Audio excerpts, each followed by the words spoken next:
Merci Seigneur. Jésus.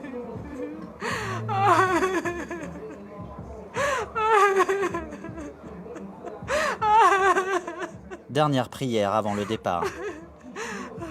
Rosette, 42 ans, a fui la République démocratique du Congo. Merci Seigneur. Merci Jésus. Demain, dans le plus grand secret, elle prendra la route avec son compagnon et ses filles, Maria, 5 ans, et Pauline, 13 ans.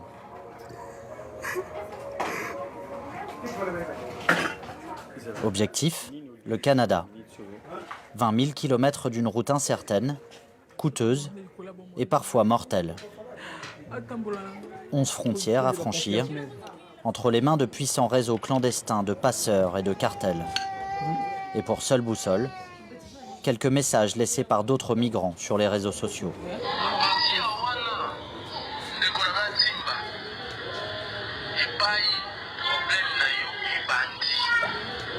Il a dit ceci. Dès que vous arrivez en frontière, il y aura des taximens. Ces taximens-là, les taximens à la frontière jusqu'au Pérou, on paye 100 réals. Il faut faire attention, ces taximens sont des traîtres. Son mari, Godet, ne montrera pas son visage. Il nous dit être menacé de mort pour s'être opposé au régime de Joseph Kabila. C'est comme ça. Il y a tout le chemin. Il y a les suies, il y a les draps, il y a ce que je vais me taper pendant la nuit. Exceptionnellement, sous des noms d'emprunt, ils ont accepté qu'on les suive. Pendant 5 mois, nous remonterons jusqu'au Canada, la nouvelle route de l'exil des migrants clandestins.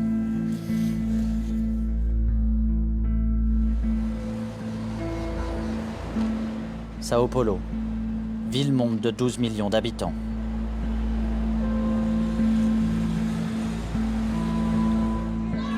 Depuis ces quartiers populaires commence une nouvelle route de l'immigration pour des milliers d'hommes et de femmes.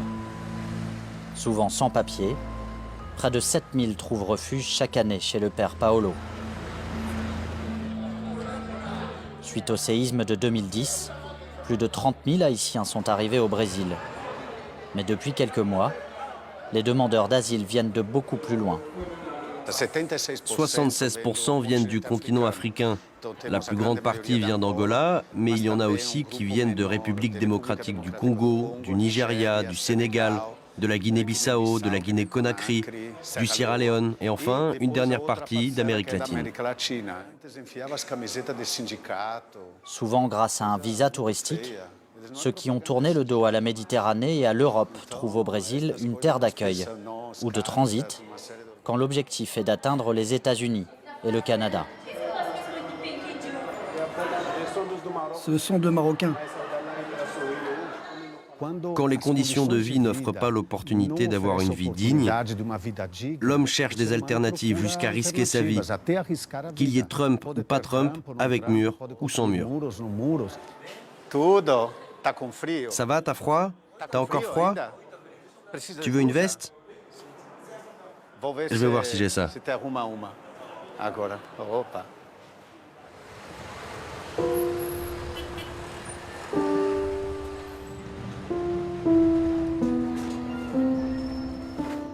Chez Rosette, c'est l'heure du dernier tour de clé dans la porte. Avec une vie d'économie dans un sac, rendez-vous à la gare routière de Sao Paulo.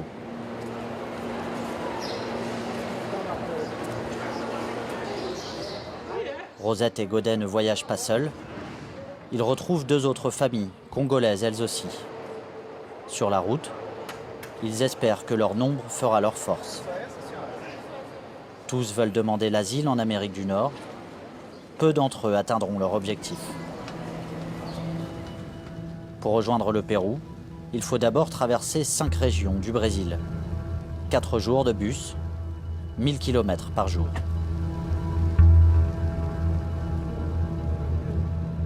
Si tu marches dans les feux, tu ne te brûleras pas et la flamme ne t'embrassera pas, car je suis l'Éternel ton Dieu. Il me rassure, il a déjà préparé mon chemin, je sais que je marche avec l'Éternel, là où je serai, il ne me laissera pas. Il est toujours avec moi. S'ils parviennent à atteindre le Canada, Rosette et Godet demanderont l'asile politique. Moi, je ne souhaite pas vivre hors de mon pays. Je ne souhaite pas. Je suis ainsi dans cette condition-là parce que j'ai quitté mon pays en fuyant parce qu'il n'y a pas la bonne gouvernance, de mauvais esprit de nos dirigeants. Vous, les Blancs, vous ne sortez pas dans votre pays parce qu'il y a la paix, il y a la démocratie. Mais nous sortons parce qu'il n'y a rien. Il y a rien. Alors il faut que vous, le Blanc, vous nous supportez dans votre pays parce que tout cela est causé par le Blanc. Les escales s'enchaînent. Quand il y en a, les hommes du groupe se connectent au réseau Wi-Fi pour trouver quelques repères en ces terres inconnues.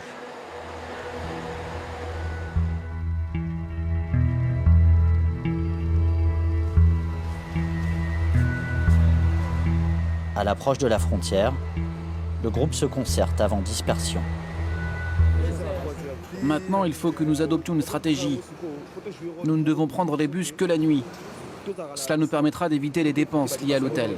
Nous sommes réunis ici entre nous pour prendre une décision ici. Nous allons quitter ici pour la frontière. Nous allons prendre les taxis. Il faudrait que nous restons un. Il faudrait qu'il y ait entre nous l'amour des prochains. Il faudrait être en communion, une même langage. Si tout se passe bien, ils se retrouveront côté péruvien.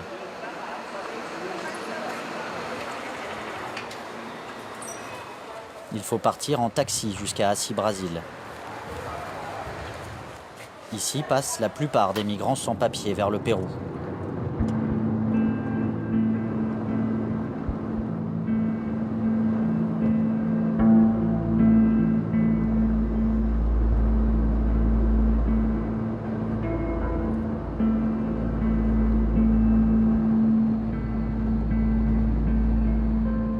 Nous arrêtons à quelques mètres de la frontière entre Brésil et Pérou. Pas question de franchir la ligne en taxi. Godet a négocié avec un passeur pour éviter tout contrôle d'identité. Nous avons battu jusqu'à 50, nous avons négocié avec jusqu'à $50 à chacun. Oui. Bon, c'est normal parce Oui. qu'il doit se payer aussi les policiers pendant en cours de route. Il faut qu'il reste avec quelque chose. Si on attrape, nous sommes refoulés. À partir d'ici, Rosette, Godet et leurs enfants entrent dans la clandestinité. La camionnette des passeurs s'éloigne et franchit le poste frontière, sans aucun contrôle.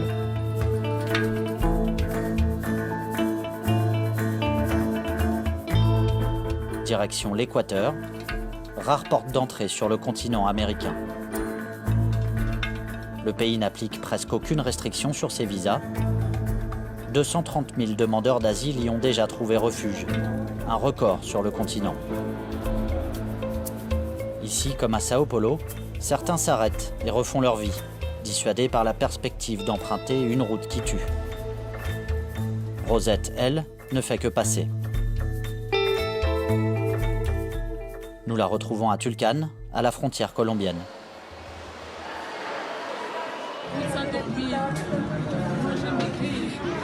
L'important, c'est que nous avançons, nous atteignons notre objectif, c'est ça. Même que le Pérou était difficile pour nous. Moi, comme j'avais vu les policiers, moi je sais que les policiers protègent le peuple. Ils ont payé, ils ont pris $700. Un passeur est trouvé. Rosette et ses filles embarquent.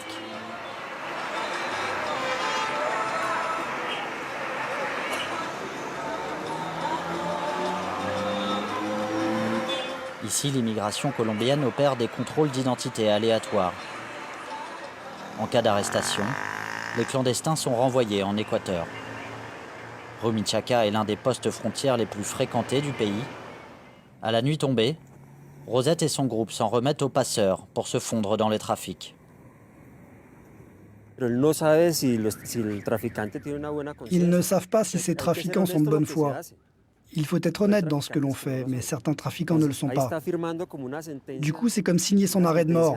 Les trafiquants veulent les y amener de façon clandestine. Ils veulent les voler, les agresser, profiter d'eux, violer les femmes.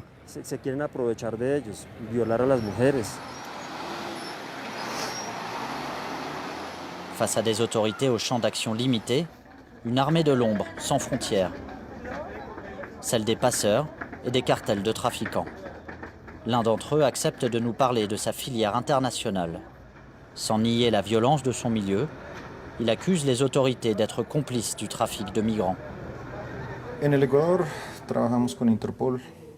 En Équateur, nous payons les policiers. Et en Colombie, nous payons l'immigration. Et ce n'est un secret pour personne que sans leur aide, nous n'arriverions jamais à passer. De leur côté, les autorités frontalières admettent des dérives internes, mais assurent lutter sans relâche contre la corruption de leurs agents.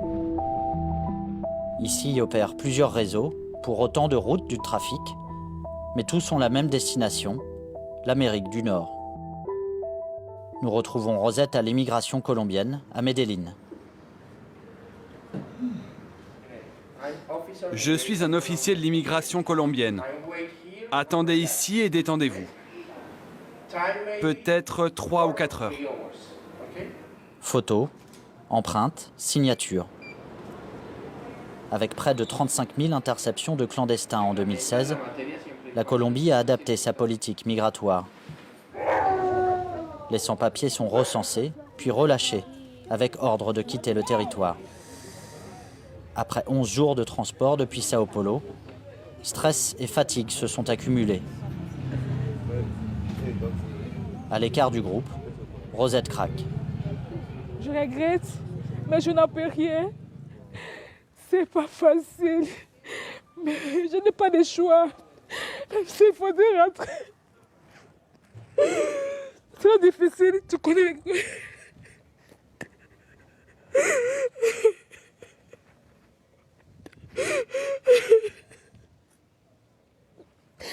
Je regrette. J'ai l'espoir, c'est Dieu là qui va me faire arriver jusqu'au bout.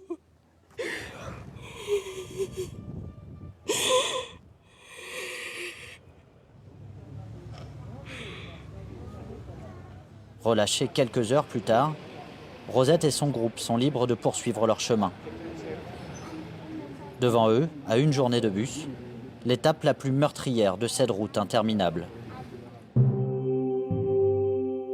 La jungle du Darién, un enfer vert aux mains des narcotrafiquants et des paramilitaires du clan Usuga, couloir de tous les trafics entre Colombie et Panama. Dans les rues de Turbo, migrants et passeurs se côtoient et négocient. Malgré les vagues d'arrestations des autorités, le trafic de migrants prospère.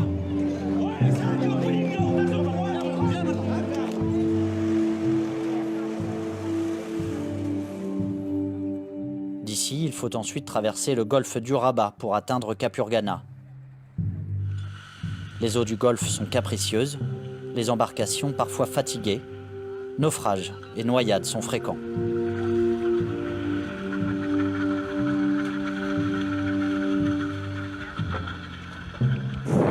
Tranquilo, amigo, Armada Nacional. Batallón de Infantería Marina número 16. Mantenga la calma. Sur terre comme sur mer, les opérations de contrôle et d'arrestation se poursuivent pour démanteler les réseaux de passeurs. Mais peu importe les obstacles quand on fuit une mort certaine. Moi aussi, je suis somalien. Ma famille est morte, mon père, mon frère. Seule ma mère a survécu. Tous les autres sont morts. Je suis parti pour trouver une autre vie et pour trouver la paix.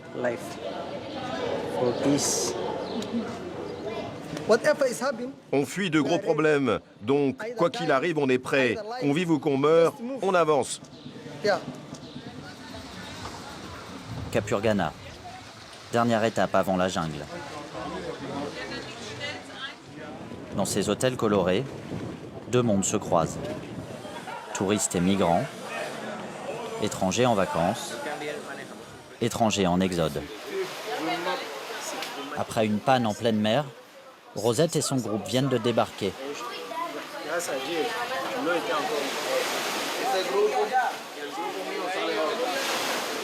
Comme eux, plusieurs migrants tentent de négocier leur passage. Mais impossible pour l'instant de rallier clandestinement le Panama. L'armée mène une opération dans la zone. Si tu traverses les eaux de la mer, les fleuves ne te submergeront jamais. Et moi, j'ai vécu ça aujourd'hui. L'image que j'ai, je vois qu'il y a encore un espoir, il y a encore un avenir devant moi. Je vois qu'il y a encore de bonnes choses que Dieu est en train de me réserver. Parce que je sais qu'en voyant géographiquement parlant, là où je viens, c'est loin. Mais là où je vais, ce n'est plus loin.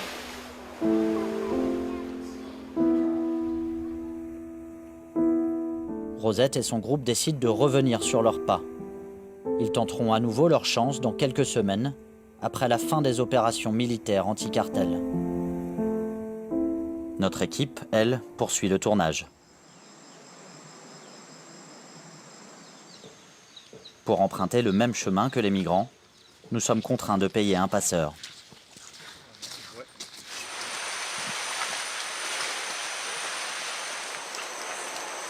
En saison des pluies, la plus forte au monde, la forêt devient vite un piège. Les autochtones disent alors « la selva come », la jungle mange.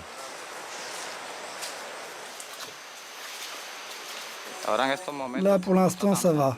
Il y a peu de passages. Ça peut être bien pire.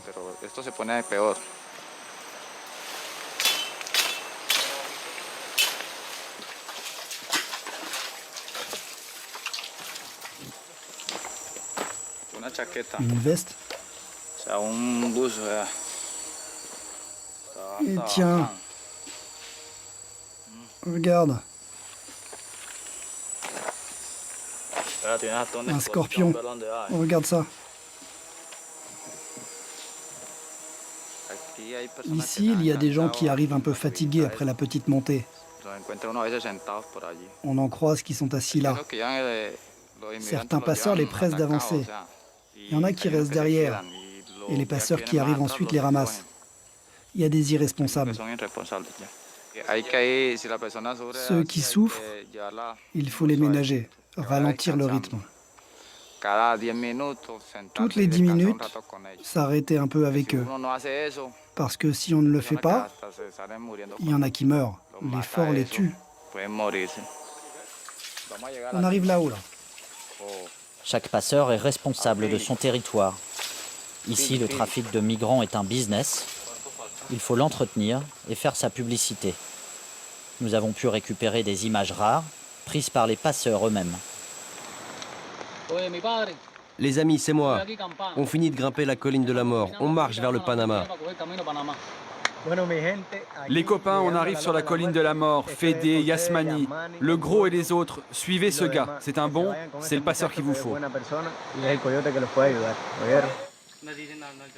Exigence de leur chef, les trafiquants gardent une preuve de vie des migrants qu'ils transfèrent au réseau suivant.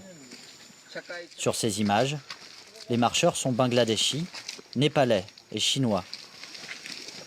Ils ont déjà parcouru la moitié du globe pour arriver là. Maladies, noyades, agressions armées, ceux qui meurent en route sont abandonnés sur place.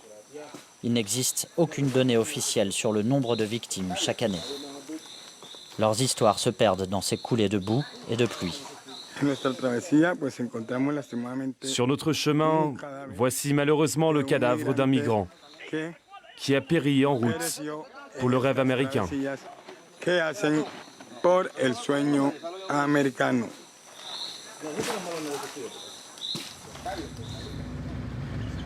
Côté Panama, nous croisons les communautés indigènes de la jungle. Déjà pauvres, elles ont un temps apporté leur aide aux migrants exténués, avant de fermer leurs portes, débordées. Ceux qui parviennent à rejoindre la route panaméricaine filent vers la capitale, à 4 heures de route. Puis, direction Paso Canoas, sur la frontière nord. Nous empruntons la route du trafic avec Freddy, un journaliste local. Au début, ça a commencé avec des groupes de 10, 15, 20 personnes. Mais depuis un an, novembre et décembre, à la frontière entre le Costa Rica et le Panama, c'est devenu complètement fou parce qu'il y avait entre 5 et 8 000 étrangers. Dès que les migrants arrivent en Équateur, les passeurs et leurs réseaux sont déjà présents. Ils communiquent entre eux au Panama et au Costa Rica pour déterminer précisément quel groupe ils vont transporter de Paso Canoas au Nicaragua.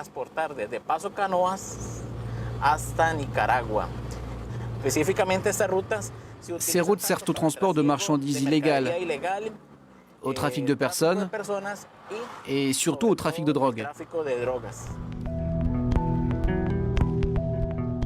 D'ici, il faudra débourser entre 350 et 500 € par personne pour passer au Costa Rica. Nous rejoignons le camp de transit de Peñas Blancas sur la frontière nicaraguayenne.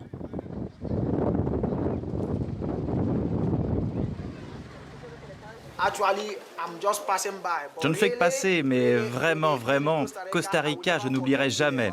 Merci Costa Rica, je t'aime. Ici, personne ne s'attendait à vivre un enfer dans la jungle du Darién.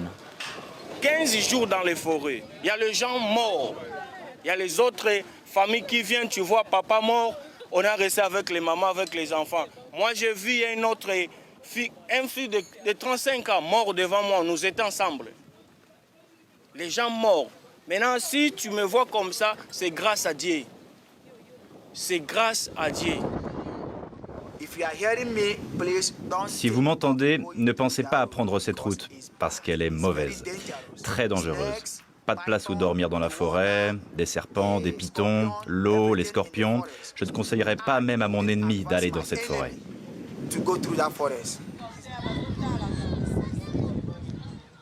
En attendant de trouver le bon passeur ou de réunir l'argent nécessaire pour atteindre le Nicaragua, les migrants se soutiennent, s'adaptent et reprennent leur route.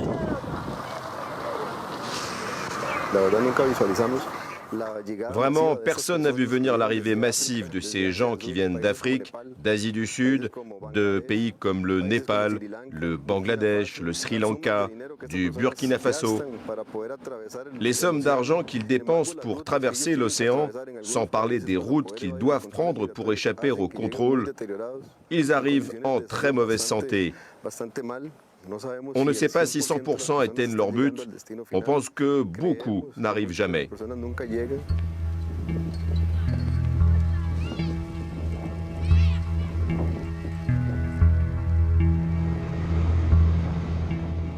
Nous reprenons la route pour rejoindre le Nicaragua. Mais arrivée à la frontière, notre équipe est interdite de passage. Les autorités veulent éviter toute question liée au trafic de migrants.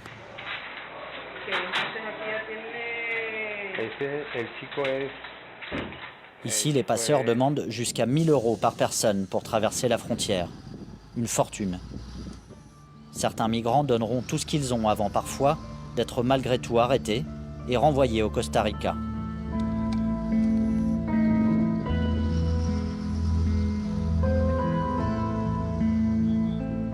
Nous suspendons notre tournage. Mais nous gardons le contact avec Rosette et sa famille. 2 mois plus tard, nous apprenons que leurs compagnons de voyage ont abandonné en Colombie pour retourner au Brésil. Rosette et sa famille, eux, ont continué, malgré les risques. Ils sont déjà au Costa Rica. Ils nous envoient ces images prises avec leur téléphone. Après avoir échappé à la mort dans la jungle du Darién, choqués mais heureux, ils ont pu rejoindre le camp de transit où nous nous étions arrêtés. Cas des réfugiés au Costa Rica, la Cruz. C'est la Cruz. Mais l'étape est brève. En 6 jours, Rosette et sa famille traversent 4 frontières. Grâce à un passeur, ils contournent par bateau une partie du Nicaragua, avant de rallier, à pied, le Honduras. Des kilomètres de jour comme de nuit. Sur ces images, Rosette, exténuée, porte sa fille sur son dos, au milieu d'un groupe de migrants. C'est les frontières de Nous allons à l'immigration. Grâce à un laissez-passer des autorités, après de longues heures de transport et de marche, Rosette et les siens atteignent le Guatemala. Ici, c'est à Honduras, frontière Guatemala.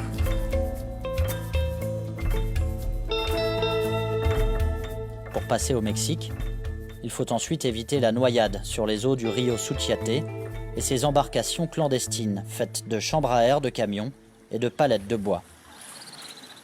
Papa, retiens ce côté pour pas que ça tombe dans l'eau.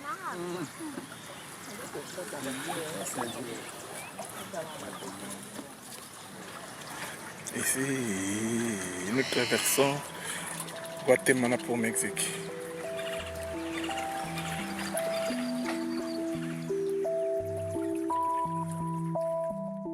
Nous parvenons à les contacter, puis à les rejoindre à Tijuana, à la frontière avec les États-Unis.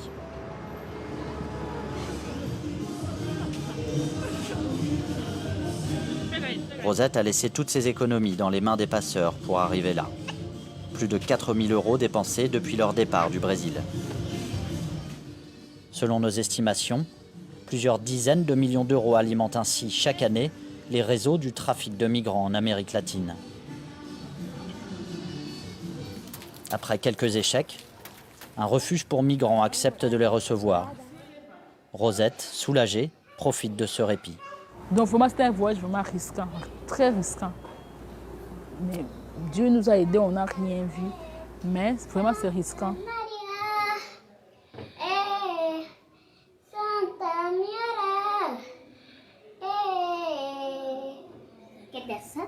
Si, je suis contente de ça parce que c'est que je suis déjà à la frontière. Je suis dans la ville, la dernière ville de Mexique. Je suis très contente. La prochaine étape, d'après nous, c'est les États-Unis et après les États-Unis, on prend le Canada. Les rêves viennent encore au Canada. Parce que moi, mon souhait, c'est que j'aime beaucoup vivre là-bas au Canada parce que je sais que là, c'est la partie qui parle le français. Je vais m'adapter facilement.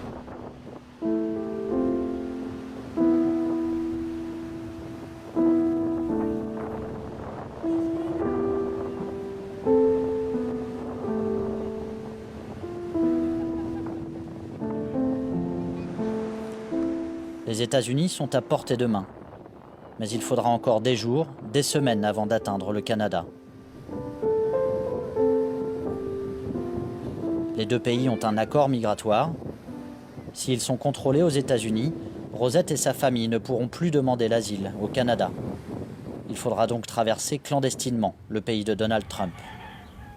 Il faudra cette fois survivre au désert, aux miliciens armés et aux cartels entre Mexique et États-Unis. Selon l'ONU, plus de 400 migrants sont morts en 2017 sur cette frontière. Pour d'autres, la route se poursuit avec une demande d'asile aux autorités américaines au poste frontière de Tijuana. San Diego. Dans ces centres où la détention peut durer jusqu'à 6 mois, et malgré nos nombreuses demandes, nous ne serons pas autorisés à filmer. Entre ces murs, les détenus attendent la libération ou la déportation. Souvent, sans réelle assistance juridique, dénoncent régulièrement les avocats spécialisés en immigration. Les choses ont évolué et ont empiré ici. L'Amérique a changé d'attitude face à l'immigration. Ce ne sont pas des camps de réfugiés. Ils les détiennent dans de vraies prisons. Ils ne font pas de différence entre un terroriste, un criminel et un demandeur d'asile. Et c'est toute l'ironie de ce qu'est devenu l'Amérique. La statue de la liberté qui dit « Envoyez-moi vos fatigués, vos pauvres, vos persécutés » que l'on peut voir dans la baie de New York, cette image est ternie pour toujours. On devrait changer la statue, peut-être l'amener au Canada.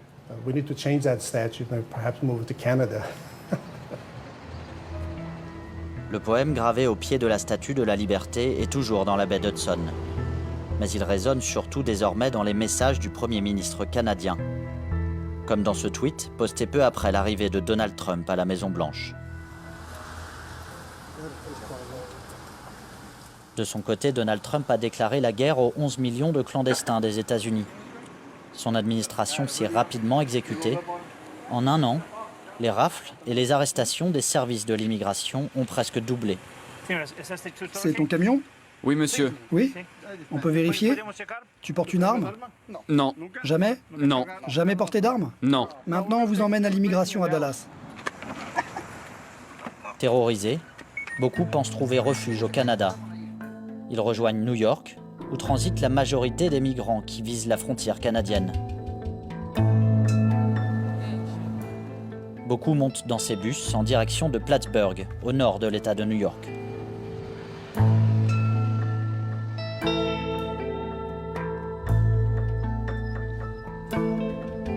À bord, au milieu de la nuit, Adams, 17 ans, accepte de nous parler.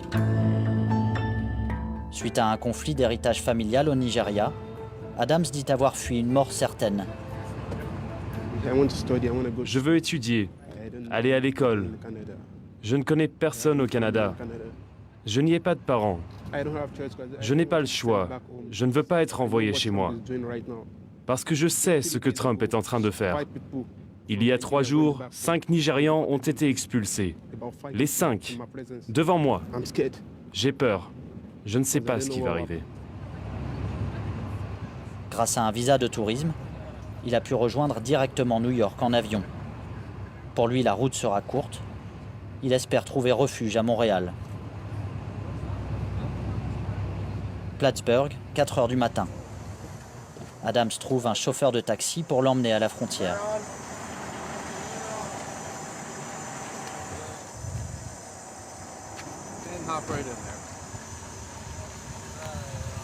Nous continuons de filmer en caméra discrète. Pour ce chauffeur de taxi, la navette entre Plattsburgh et la frontière canadienne fait désormais partie du quotidien. Il en arrive tout le temps, mais beaucoup plus maintenant qu'avant. Je ne les amène pas derrière la frontière. Moi, je suis juste un taxi. Ils me demandent de les amener et je les y amène. Et c'est ce que la police nous dit de faire. Ils ne sont pas méchants. J'imagine que c'est le président qui veut les voir quitter le pays. Je ne sais pas. Je ne cherche pas. Je suis juste désolé pour eux.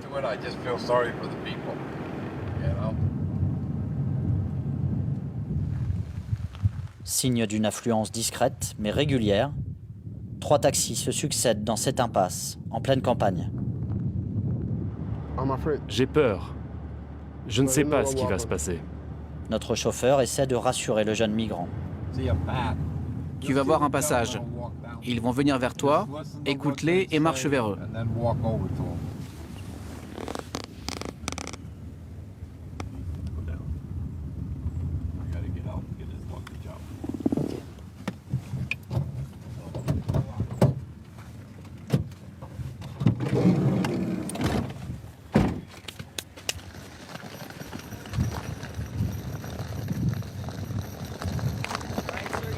Est-ce que vous parlez anglais, monsieur? Oui. Ok, ne traversez pas ici. Si vous traversez, on vous arrête, ok? Arrêtez-vous là. On est la police, pas la douane. Si vous traversez ici, on vous arrête. Vous comprenez? Oui. Si vous voulez entrer légalement au Canada, vous devez aller à l'est, à un poste frontière. Si vous traversez ici, vous serez en état d'arrestation. C'est la police, vous voyez? Oui. C'est votre choix. Si vous passez, on vous arrête, ok? Être arrêté, c'est aussi pénétrer sur le territoire canadien.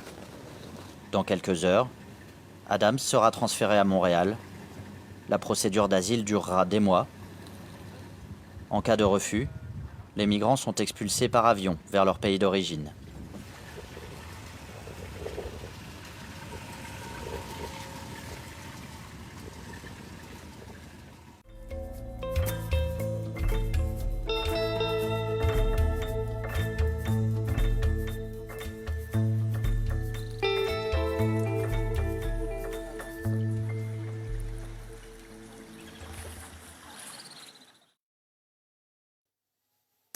Voilà pour cette longue route parsemée de dangers. Reportage de François Riouet avec les équipes de France 24, Radio-Canada et la RCN. C'est la fin de cette émission.